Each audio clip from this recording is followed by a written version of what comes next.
What is up, everybody? Welcome back to another edition of the Sheehan Show here on Sherdog.com, and we have reached the end of the year for a lot of the promotions, and I'm going to look back throughout the year in different videos here at the different promotions from the year, and today I am looking at One Championship, and it's been a very interesting year for One Championship. In my opinion, and I'm saying this purely from my opinion, I think it's been a banner year for One Championship. I think it's been their best year. I think it's been the year when a lot of people started talking about him, started caring about him, started watching him, me included. Now, I've obviously been covering him here for Sherdog, and that has really helped.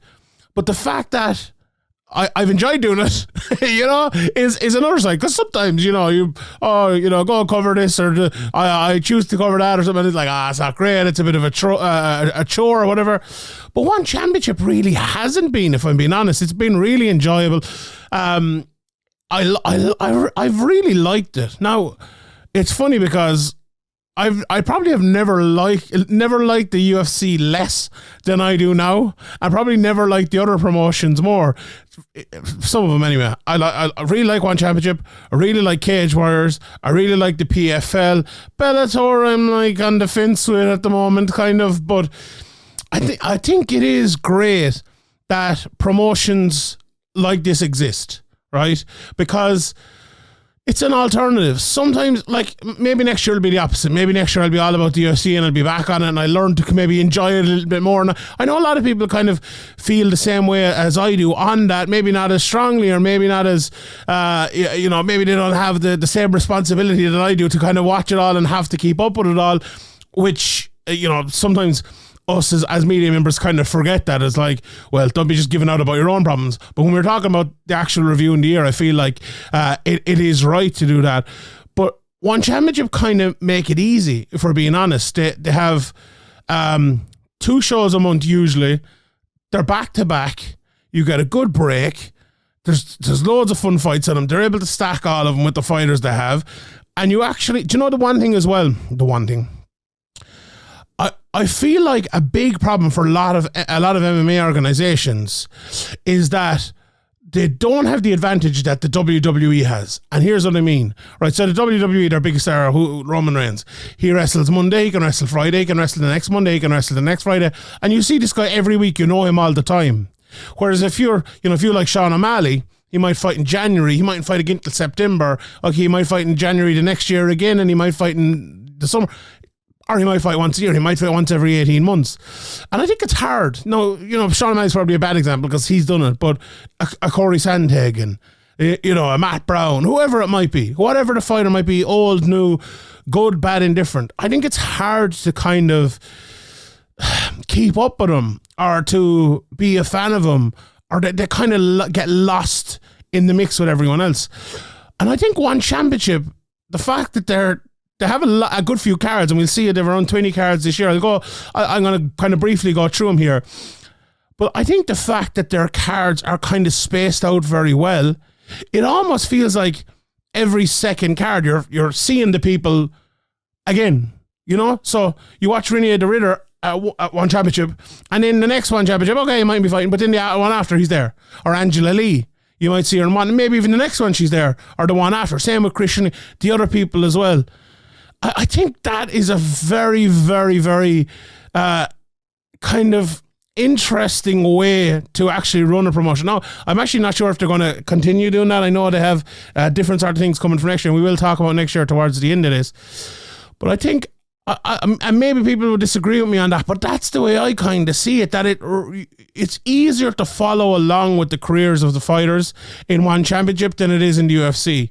Now, PFL, obviously, it's probably easiest there because they're fighting, they have like the 4 bands, the three fight nights, and then the finale. And if you get to the finale, you'll be fighting in all 3 of them. So it's very easy to keep up with them. Very easy to kind of get taken away with a Brendan Loughnane or whoever, Kayla Harrison or Pacheco over the year. But I feel in a non-tournament place like One Championship, I think they probably have the best ability to do it of anywhere I've seen. So that's absolutely fantastic. The problem with cage warriors, it could be a similar thing, but obviously a lot of their fighters move on. They have a lot of fighters as well who they give chances to. And, you know, obviously when I say move on, they move to the UFC, especially if they get to the very, very top. So it's tough for them to do that as well. So I think it's interesting. Now, I'll kind of go through on all of these reviews my thoughts on certain things. Commentary, first of all, for One Championship. Do you know what? I've kind of grown to like the commentary. Michael Schiavello was a guy, I think, for years, I think a lot of people didn't like. I was never the biggest fan of him. But you know what? When I'm not sure what his name, but the other commentator that comes in and does the play-by-play for like the Amazon cards, I don't think he's necessarily bad. But I actually miss Michael Schiavello when that guy's doing it. So I think I really turned on Schiavello. I think he's good. I really like him. I like Rich Franklin. Rich, do you know what? I would compare One Championship's commentary with the PFL. They have Rich Franklin, kind of maybe the Randy Couture role, where they have two more kind of colourful guys, I suppose, in front of him, and he can just kind of chime in with something, you know, when he's on commentary, when he's doing things, and he can kind of just say something, you know, that he's kind of thinking of, or you know, maybe even only speak once or twice around. I like that. As I said, I like Schiavello, and do you know what? I've really grown to like Mitch Chilson. The one issue I always had with Mitch Chilson, I feel like it's a bit of like an overly kind of comical American accent or something, you know? It just feels like, yeah, you know, guy, and, you know, Troy McClure or something. I always felt it was a bit like that. But the more I've been watching, I've kind of got over that, right? And the content of what he says is actually really good. And look, that's what really matters. That's what really, really matters. The other stuff matters because, look, you're speaking for 4 or 5 hours or wherever it might be, so it absolutely does matter what you know, if your voice is annoying or not, it does. But the content of what he says is actually really good, and I don't think, well, maybe for cage warriors, maybe it you could argue this, but I don't think there's another commentator, as I said, outside of probably Brad Wharton and maybe Daniel Strauss as well over Cage Warriors, who has as much knowledge of the promotion as he does. The fighters that come in, even people that maybe you wouldn't be as familiar with, he knows everything about them. And I really, really like that. So the commentary for me, I would give it an A+, to be honest. Well, maybe not that much. I'll give it a B+. I'll give it a B+. Judging is the next part I want to talk about. And you know, as someone who's kind of, I suppose, been placed as somewhat of the judging guy in mixed martial arts, a lot of that my own fault, but some of it not, by other people being placed there. I suppose I feel like I should hate the whole round judging. I don't hate it. I don't hate it. Do I like it? Do I love it? Do I think it is the best thing to have, the best way to judge fights? No, absolutely not. But I think what I've been kind of preaching to everyone, and people will call it preaching, over the last few years, is to look at the criteria, look at the fights through the criteria, and judge it that way. And when I watch One Championship, that's what I do. Like, we talk often on the reviews about, like, oh, if it was a 3-round fight, if it was a 5-round fight, it'd be scored this way, but it's not. And that's grand talking about it that way, but we also didn't talk about, like, what the way it is scored and how it is scored at the round, the fight as a whole. Now, the other kind of criteria, I'm not 100% sure that, in terms of, you know, they talk about cuts may score more and damage, and you score for a takedown and all that. Not the biggest fan of that per se. So I maybe I'm a bit 50-50 on the judging, but the judging as a whole, I don't mind it that they're a little bit different. And I think that is the biggest part of One Championship. The next part I want to talk about before I move on to maybe looking through some of the cards and looking at even the rankings is the rules. And I don't necessarily like all the rules either, or not the different way they do it, but I like the fact that they're different. You know? I like the fact that I really like the knees to the head of a grounded opponent. And the reason I like it is because I think it makes a lot of sense. And when everyone is trained to do it, and when they can, when they're ready to defend it and all of that, I think it's a valuable shot and brings a bit to MMA. The issue is when people come over, they haven't been fighting One Championship before under that rule set, and they're maybe not as trained to defend it as other people are. It just feels like it's a little bit unfair. you know? And that is weird because that doesn't really happen in any other sport. Now maybe it does. You know, people probably talk about jiu-jitsu and things, but like if you play a game of soccer in England, the Premier League, and you play in La Liga in Spain, it's the same thing. You know, there might be slight differences in certain things, but it's basically the same thing. You know, if you play for the Buffalo Bills or the New York Giants, it's the same thing. You know, if you play rugby in New Zealand or you play it in Ireland or England, basically, you know, the same thing. The fact that there is a massive different rule set, I've no problem with the different rule sets. It's just the fighters moving from one rule set to the other, where this sport is built on being able to intelligently defend yourself. And I actually think when fighters come over, they are not intelligently defending themselves to those strikes. I think they have to kind of cognitively defend those strikes, if you get it that way. Like usually you see a right hand coming, you just immediately do that. But when you see the knee coming, you have to think about it and then do it. And I think that is a little off base. If you brought in knees for everyone in the world, everyone trained it, everyone coming up trained it, I actually have no problem with it. I would actually argue for that to happen. But the people moving over, I think it's a little bit unfair. So I both like it and don't like it in that way. The timidity, I love the fact that I'm not sure about the yellow cards. I don't like the taking away the 10% and all of that. The fact that do you know what's funny as well? One big thing I was actually thinking about this weekend, right? The fact that the fights are not scored as a whole, there's no points being taken, obviously, because it'd be pointless. And I have everyone apart from me, it seems like, argues for points to be taken more. And the fact that there's no points taken in one championship, does it take away anything in one championship? Does it? Like, I know a lot of people listen to this and watch it, even leave in the comment section below. What do you think? What do people think? Like, for me, it doesn't. Now, I'm biased because I believe that should be the rule. That should be the way it is everywhere, right? Now, I would like to see other ways that people get penalised for fouls. But I actually think that is one championship has kind of proved me right on that, if I'm being honest. As I said, I don't like the percentage of the purses being taken away. I do like the kind of the quick timidity rules.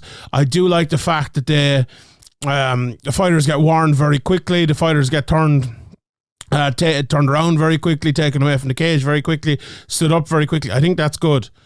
I really, really do. Now, within reason, I don't want this to turn into a kickboxing match. But yeah, I think that's very interesting. And the very last thing, and this is a thing, you know, I've talked about enough down throughout the year, so maybe there's kind of no point in doing this here, but I have to say, because it's a big part of it, the kickboxing with the MMA, with the Muay Thai, with the grappling, it's again another thing that makes one championship very different and makes it enjoyable. You know, me, myself, I wouldn't go and watch all of those sports individually outside of mixed martial arts, but the fact it's like in with mixed martial arts, it actually makes it really enjoyable. It's something different. It's something a bit fun. And especially for someone like me who maybe watches the cards back the next day, or there's a morning card sometimes, I think I really like it. It's as I'll say again, it's something a little bit different. It is something a little bit different. And that is, that is really, really good. So let's look at I won't go through all the cards for the UCR. I won't go through them in mad detail, but it started all the way for one championship back on January 14th, their first card of the year. A real star for one championship this year, and I'll go through the champions and the rank fighters and things at the end here as well. Please remind me if I don't do it. I always forget things like that, but so I probably will. Sheehan Zhang, she's been a real star this year. And she started off in the flyweight title fight at the start of the year against Sayake Miura, and she ended up winning that. Now, the weights here, we'll get to the one championship weights at the end. I'm using Sherdog weights here, so that's the way I'll do it, just so I don't confuse myself. She's been really good. Obviously, we'll talk about her later wins later on, but I think she's up for one of the female fighters of the year. Been really, really outstanding, and someone to me in one championship who is a star. Women's MMA in one championship as well is fantastic. You have obviously Sheehan Zhang, you have Angela Lee, you have Stamp Fairtex, you saw Ming Bo winning the other day. some really, really good talent there, and we'll talk about lots more as we go as well. Tiffany Teo, another one who actually beat Mingbo on this card. Just a very, very, very good fighter. And obviously I'm going to look at the MMA fights in this as well. If we went into grappling and Muay Thai and all that, I'd be here all day. One person who had a win here as well was Saeed Ismagomedov, who had a great year as well in one championship, is a top talent. Came in later in the year, as we'll talk about later on, and won a couple of more fights. He looks a real top talent in that division as well, and definitely someone to keep an eye on going forward. The aforementioned Li Ping Zhang then, he beat Ruslan Ibabek Ulu in the fight after that. Jared Brooks got in winning ways here, and a very, very good year for him. Tatsishu Wada as well had a win on that card. So, you know, quick start to the year in January, and they were back again in February. Now, the man headlining here for the heavyweight title was Anatoly Malyakin, who we obviously saw again here recently. And this is what I kind of mean. I've gone through 3 cards here already, and there's probably 4 fighters that we've seen multiple times this year and have grown to know and, you know, maybe dislike or like or whatever. I think mostly like. And that's the interesting thing. Like, if it's funny, I was listening to I was listening to Sheehan and Duffy there the other day, and they were previewing was it, which card was it? I think it was the UFC 282 card maybe. And Duffy asked Sheehan what was the first card of the year, and he kind of couldn't remember, and then they went back and he said it was Francis Ngannou versus Ciryl Gane.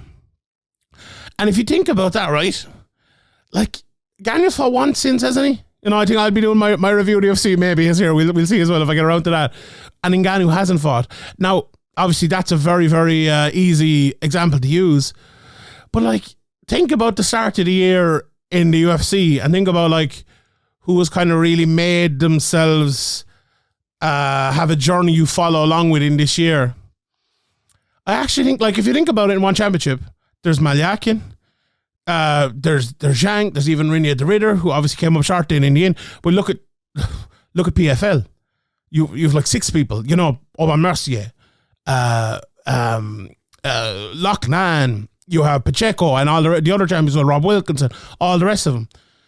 I feel like the chasing pack has a way better opportunity in the UFC of doing that. And I think Malyakin was one of the guys who did that very well here. Another person who I've a lot of time for fought in this card as well, Lynn Quinn.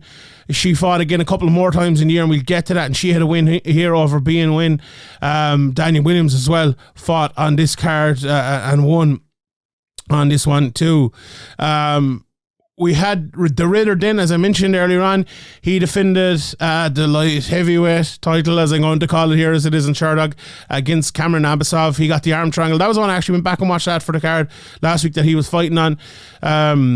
You know, he almost got guillotined on that and ended up getting the was it arm triangle? Maybe I'm thinking of another fight where he got the triangle. No, maybe I'm thinking of another fight, but they got the finish anyway there in the third round in that one, and got off to winning ways for the year. Vitaly Big Dash was on that again. Onglan Nasang didn't have the greatest year. Finished well when he beat Yushin Okami, but didn't have the greatest year. But Fabricio Andrade against Jeremy Pacio, Zabison Kadistam, really, really good fighters on this as well. And Drex Zamboana, who fought last week as well.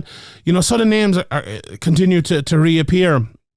We're getting into March now with the cards, and Tan Lee with the ground and pound win over Gary Tonin. This was maybe one of the standout wins or fights of the year for one championship.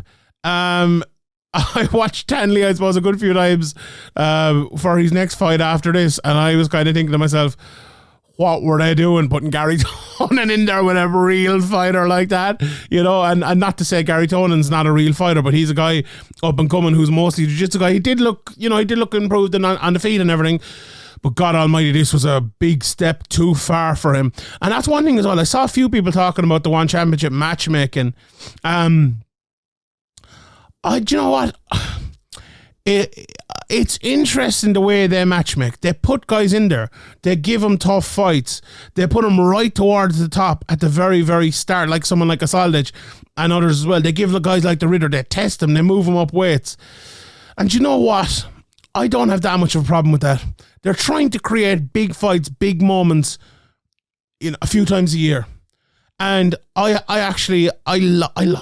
kind of like that. I know I am a great one for talking about building guys up and putting them, and maybe Tonin is the example of that. Is the guy who should be built up. Tanley is the example who should be thrown in.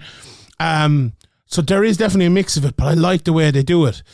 John Lineker fought and beat Bibiano Fernandez on this card as well. Obviously a weird end into the year for Lineker, who will be coming back. Martin Nguyen was on this card as well against Kirill Grobets, and Eko Ronnie Saputra, who's one of the most exciting guys in one championship as well, got a win there.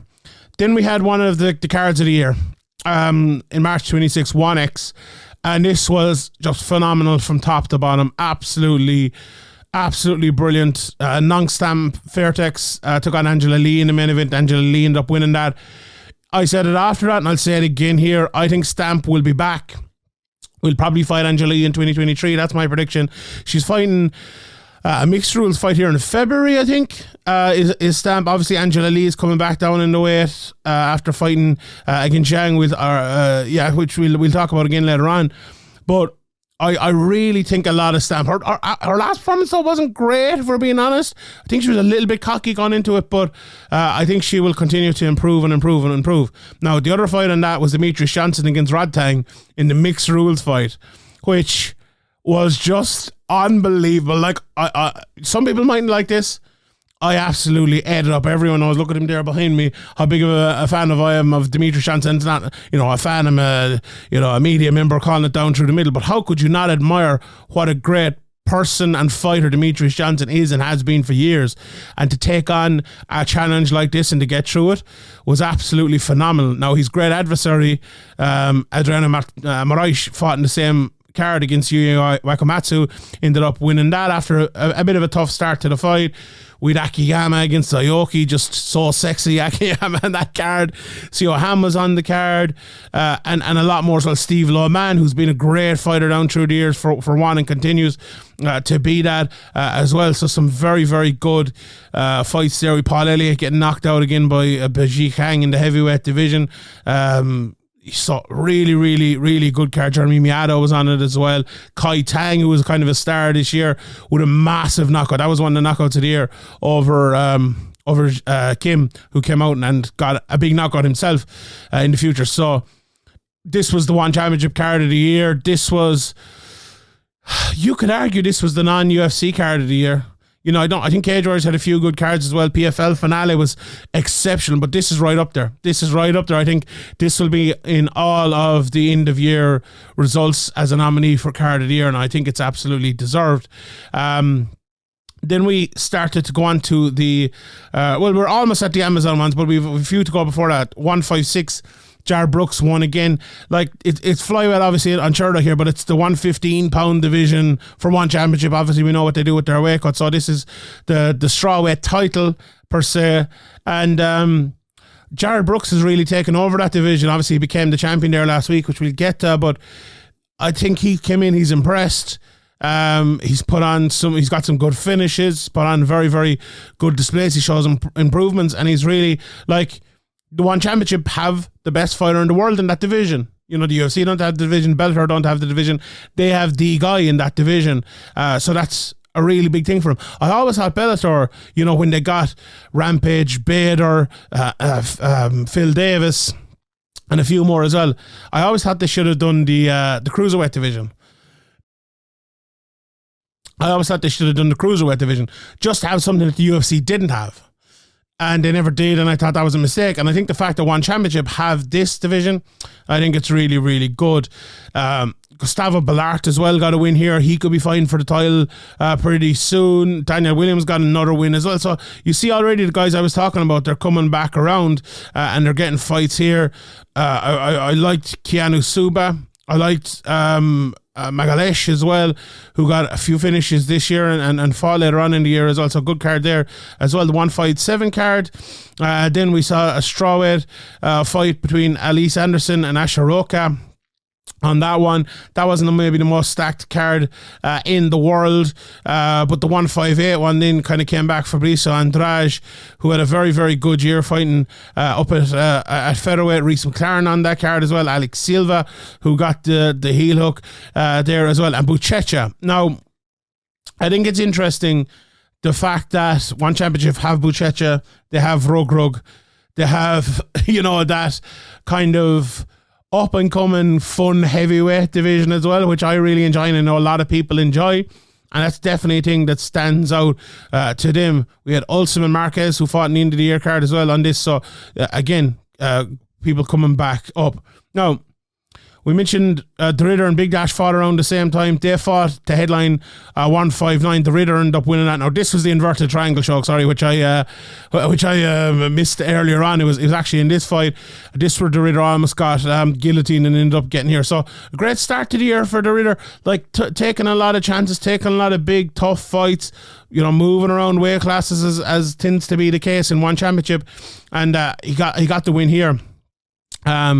You saw Daniel Williams as well win here. You saw a Gufarov win as well. And this is where it kind of started. I suppose there was way more a kind of mixture of Muay Thai and kickboxing and different things in these cards. And the cards were starting to get split. At 160, Christian Lee fighting for the first time this year against Ray Young Ok. And, Christian Lee, what a year he has had. Just absolutely unbelievable. Like, they fought, when was it? September 2021. Came back in here to fight Oak. We'll talk about his other fight when we get to it. But this Oak fight and this Oak win in the second round, I thought he won the first fight, honestly. I thought it wasn't the best decision in the world. But the fact he came back here and won comprehensively, he is a brilliant fighter. A really, really top fighter. Very experienced now as well, and it's great to see him and his sister, and I think they have another sister, and they have everyone in the family is fighting in One Championship, and it's kind of cool to see Tang Kai beat Tan Lee on this, an absolute barn burner of a fight, and as I knew it would be for the lightweight title. Kiana Supa was back very, very quickly here as well on this one.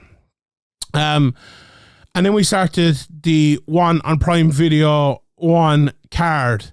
And these litany of cards that we had once a month up until the end of the year. This was in August. Now, this was a massive deal, I think, and I feel like it's maybe one of the most underrated stories of the year in terms of One Championship getting this massive deal and getting this massive platform. And it's it's not in Singapore or Amazon or anything like that. It was the US and Canada. That's a big deal, and I'm sure you'd hope, and they got big money for it and all of that, and it's something that's sustainable and that will keep going on and on for the next few years. I hope it will, because I think it was a real success. The One Championship has had real bad luck over the years. Demetrious coming in losing, Eddie Alvarez coming in losing. We even saw what Saldish we'll get to in a second, but this one worked out perfectly for them. Demetrious Johnson won. He got the finish. It was a close fight. It was a really, really good fight. And he ended up getting the win there. And, Demetrious will be back and keep going for One Championship. And he's a real star out there. And it's great to see him. The way it finished over in the UFC, to see how well he's doing there. Buchecha won on this card as well. Kadesam Hirata and Ali Akbari all won on the card as well. People who they want to push going forward. So all in all, I think the start of the Amazon deal was a real success for them. I mentioned it earlier in the 161 card. Then Saeed Ismagayev came in here and beat Lei Ping Zhang at welterweight in the via decision. Tiffany Teo came back here, and here was Rug. So talked about Rug. Now a lot of people are giving out about Rug recently, saying he's he used to be special. He's not as special as he once was when he was fighting outside of One Championship. I have a kind of a reason for that, not to make an excuse for him. Like, I know that criticism is fair. I absolutely agree with that. There's you couldn't deny that. I think he's trying to become a real fighter though. Like, I don't know if people agree. Like, he was fun, and we all kind of like enjoyed it, and was like, oh, this mad lad, and like Michel Pereira a little bit. And I don't necessarily like it, but you have to understand it. Look at Pereira; he's tried to change to become a more kind of fundamental good fighter to get ranked, to get towards the top of the division. I think Rug is trying to do the same. You know, my countrymate John Mitchell is out there training with him. I think he's out in Dubai training, and he's trying to become a top fighter. He's trying to work his way through it, and when you do that, you're going to have issues. You're going to have teething problems, and he's won all these fights apart from the one. But he is a guy who I think is in transition, and I'm not going to write Rug off as an exciting fighter, as a good fighter or anything like that, and I don't think anyone should. The second Prime Video card then was a very, very good fight, but maybe not the results that One Championship would have wanted. Xinyan Zhang, again, as I mentioned, beat Angela Lee. As I said, she was a star this year. Angela Lee always put up a fight here, but just the superior fighter in this one. I think in their last matchup, like sometimes Zhang, she just doesn't throw enough. She doesn't let it go, and she did more in this one. And she's a fighter who feels like, I know she's 20 fights deep now, but it feels like in 5 fights she'll even be better, and that's a scary prospect for a lot of the women in that division. Another one here, Nong Stamp. Fairtex obviously won in here, so I think she missed weight in this one, but this is the one where she didn't look massively impressive, but still got the win in a tough fight. Ila Freemanov was on this as well, beat Martin Nguyen. So yeah, that was a good card for One Championship. Then with 162, Reese McLaren got a good win over Winston Ramos. Gustavo Ballart won to maybe put himself in line down at 115, although he missed weight as well. Eko Ronnie came back. And Ruslan Imilbek-Ulu got a good win over Benjamin Wilhelm as well. He fought a good few times this year and lost the first fight, I think, but had a good run after that. The third Amazon Prime card was probably, you know, we got from good to okay to probably bad here, where it was a no contest finish in John Lineker versus Fabricio Andrade. They will fight again in the new year, so we will wait for that one. Jeremy Miadok got another win here as well. Over Daniel Williams. That was probably the biggest one there. Shimil Gasanov beat Jaewon Kim as well on that one. The next Prime Video card, 4-1, was Christian Lee again, and this was fight of the year worldwide, right up there. Could have been stopped in the first round. I'm going all off memory here now, lads. I think it was the first round. I was calling for it to be stopped. I still think it should have been stopped, but maybe I'm wrong, and he came back and ended up winning an absolute barn burner of a fight. Brilliant fight altogether. Steve Laman beat Bibiano Fernandez. Jaewon Kim came back and beat Kevin Bellion, but that was the one I was talking about earlier, another knockout of the year contender. And look, Ulu was on this card again, beat Izzy Fetikefu, who has had no luck in with the UFC, and I think it was a PFL and other places, and now he lost coming in here as well. But he's a good fighter. I wouldn't rule him out at all. Again, Saeed Ismagayev came in here and won at the 163 card against Shinya Aoki. Alan Lasang beat Yushin Okami. Yushin didn't look great in that one. Kung Won Il beat Mark Abelardo. Big shock, one of the shocks here, probably the shock of the year, I would say, One Championship. Sung Hoon Woo beat Yuya Wakamatsu. Very, very good win for him there. Gorbets Muchaba looked good as well in that. There was a Road to One card after that then, and the last couple of cards of the year, Rene de Ritter, I suppose, went one too far, and you know, the second last card of the year, the first card of the year, Malyakin was the star again. He ended up winning an absolute devastating win here for him.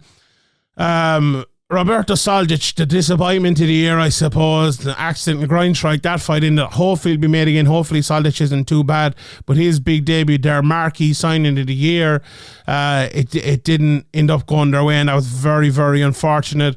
Lohan Tainana's got a good win. Rugrug, as again I mentioned here, alluded to it earlier on, Denise Agambula and Edson Marquez as well. And in the 164 card then, Jar Brooks capped off an amazing year for him by winning the title via unanimous decision, just dominated Pacio from start to finish. And there were wins as well from Ming Bo, I mentioned earlier, who's a standout this year. Amir Ali Akbari, Jeremy Pacio, who came back after a loss earlier in the year, and Yang Hu as well, who beat Yehe Esquaccio. So very, very good year all in all for one. At the end of that, here are your One Championships rankings champions. So In strawweight, and this is from the onefc.com/rankings. Jar Brooks, the champion. Pacio, ranked number 1. Masuane 2, Minoa 3, Gustavo Ballart 4, and Daniel Williams at 5. Now, Daniel Williams is fights in Muay Thai, and he fights at different weight classes and all of that. So will he get down and be fighting at that weight? Maybe. At flyweight, Demetrious Johnson obviously is the champion. Then we have Moraes, Akhmedov, Kinyad, McLaren, and Jiwei. Who is just after getting into those rankings. At bantamweight, obviously we have Andrade and Lineker, followed by Loman, Bibiana Fernandez, and Kung-Won Il. At featherweight, Tang Kai, Tan Lee, Gary Tonin, Ilya Freemanov, Martin Wynn, and Shamil Gassiev. Lightweight, we have Christian Lee, Ray Young. We have Dagi, Saeed Ismagayev, Halil Amir, and Shin Aoki. And then in the women's atomweight division, we have Angela Lee Stamp, Hiham, Denise Ambula, Elio Rashiana, and Tiffany Teu, which is a very, very strong division there. Like, I could see a few rematches and a few big fights in that one there as well. So very, very interesting times ahead. Very, very interesting times for for one championship, and all in all, I think a very, very good year. Now, I tell you, is there one division missing there? Is the Zhang Yunan division not there? Anyway, I don't know. Maybe I missed one. No, it doesn't seem to be there. Anyway, or maybe there just aren't rankings in that division. Maybe that's it as well. So looking forward to next year, I suppose I have a lot of questions. Maybe the answers are already out there. I just don't know them. But I wonder, will they continue or change up like the 2 cards in a weekend, once a month thing? I know they are doing the Lupin cards, isn't that what they're called? Coming up here pretty soon. I'll be interested to see how that goes. We already have 4 cards announced: January 13th, Prime 6, Prime 7, 8, and we have 10. We don't have 9 yet, but February the 10th, March 24th, and May the 5th. Obviously, the May the 5th one is going to be Demetrious against Moraes for the 3rd time. So, not just a great year previously, but we have some 4 cards already announced for next year, and a very interesting times ahead. Lots of 1 prime cards to be looking forward to, and do you know what? I'm kind of looking forward to it too. So all in all, I'd give it a solid A+ probably for one championship for the year. I really enjoyed it, and I know a lot of people did as well. And I hope you enjoyed this show. We will leave it at that. Let me know what you think in the comment section below. My name is Sheehan for Sherdog.com, and I'll see you all next time.